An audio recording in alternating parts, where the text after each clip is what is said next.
Hi, I'm Megs from MimicHobby, and in just a moment we're going to take a look at some painting from Parker, the real talent behind this business. We wanted to show you some of the painting process for Sylvanas. Some of you may have watched us paint her live on Twitch, but we have since been getting quite a lot of questions about the techniques used, particularly the process with the armour and the skin. That's kind of just all of her. Yeah, that's kind of just all of her. Anyway, this is a 1/4 scale model coming in at 18 inches tall. The model is designed by CA Studios, so for any fellow printers, we'll leave a link for the STLs below so you can print and paint along with us. This statue is also fully magnetised because not only does it look cool, it is also the safest way to get these off to their forever home. We hope this video can be helpful for you, and if you have any questions, do drop a comment below. Maybe come find us live on Twitch one day. You can find all of our other socials down below. Drop us a message anytime. So, without further ado, here is Parker and the Dark Lady herself, Sylvanas. On top of the dark grey primer, build up the volumes of the model with a neutral grey ink. These are the first steps towards creating the shadows and highlights of the model.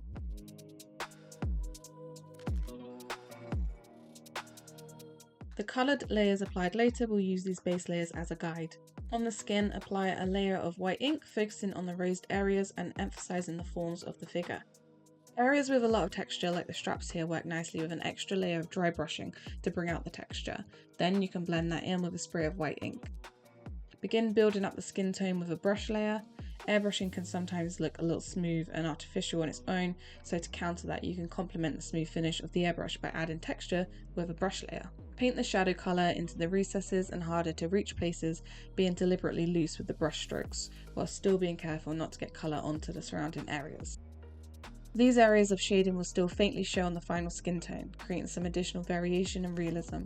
It also has the benefit of a kind of mask, reducing overspray in unwanted areas. Using a lighter mix of violet and white, carefully blend the brush painted shadow with the airbrush layers, smoothing out the transitions. You can see how the previous brush layer stops you having to spray too close to the armour and straps, leaving almost no overspray at all.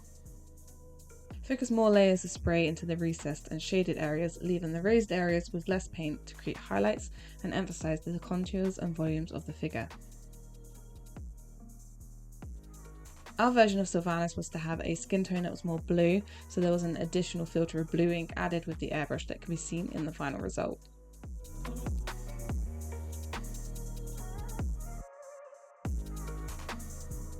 Time to move on to the head. A mixture of Paynes grey and purple are used to line the eyes and fill in the volumes of the lips.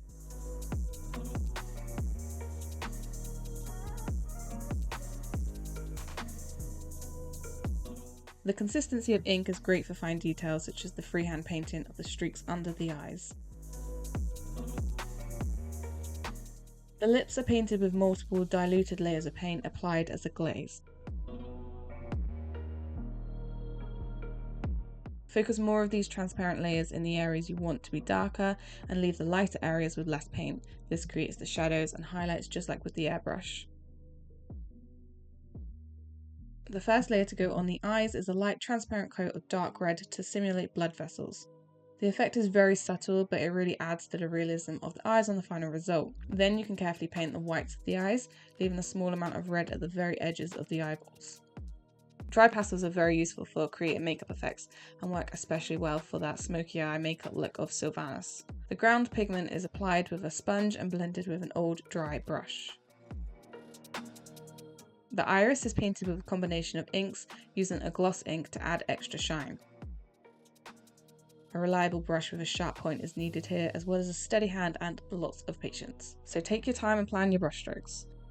The pupil is added with some gloss black ink, and a couple of light reflections are dotted in with white to complete the effect. For the ears, the same skin mix is used with some extra purple to shade the inner ears.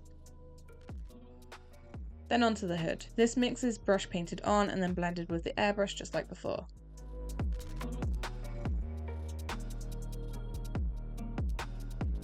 This time a masking putty is used to protect the ears from overspray. The lighter colour is applied first so that additional darker layers can be added with ink to form the shading.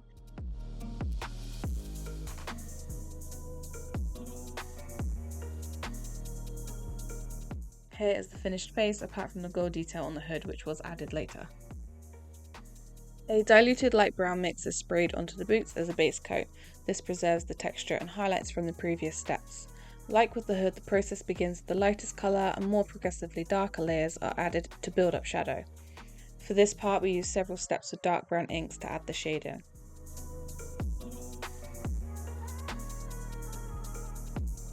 The texture of the boots is perfect for an additional layer of dry brushing, and a lighter version of the base coat is used for this. The dry brushing reinforces the highlights but also adds some texture to the weathered and worn look you might expect to see on a pair of old leather boots.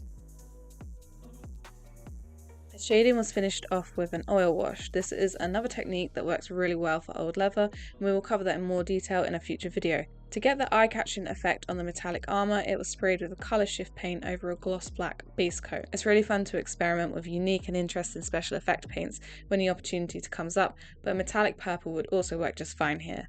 Using a mask is very important when spraying metallics, as the metal pigments have a tendency to get places you don't want them and can be very hard to remove. The silver lining was painted with a mixture of metallic paint and some silver pigment. This is another area to be very careful with the paint application. It would be very difficult to fix mistakes at this stage. For the bandage wraps, a chromatic black is mixed up and heavily diluted with medium and flow improver to create a contrast style wash. This is a red-green mix and is enhanced with a dry brush and oil wash. A different black mix is used for the straps, this time blue and brown to add some variety. Again, it is enhanced with dry brush and an oil wash. Panel lining and detailing on the metallic is done with oils.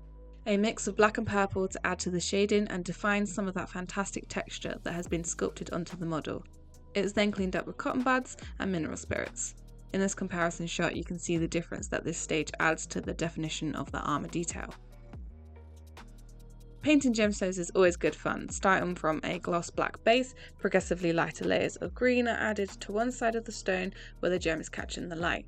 A gloss green ink is then glazed over to blend the layers together and leave a reflective finish. That just leaves the cape to do. It is painted in the same way as the hood with a desaturated crimson and maroon ink in the shadows. It is a complex shape and takes time and patience to build the volumes in a realistic way, but it is easy to just relax and get lost in the airbrushing process on this kind of big piece.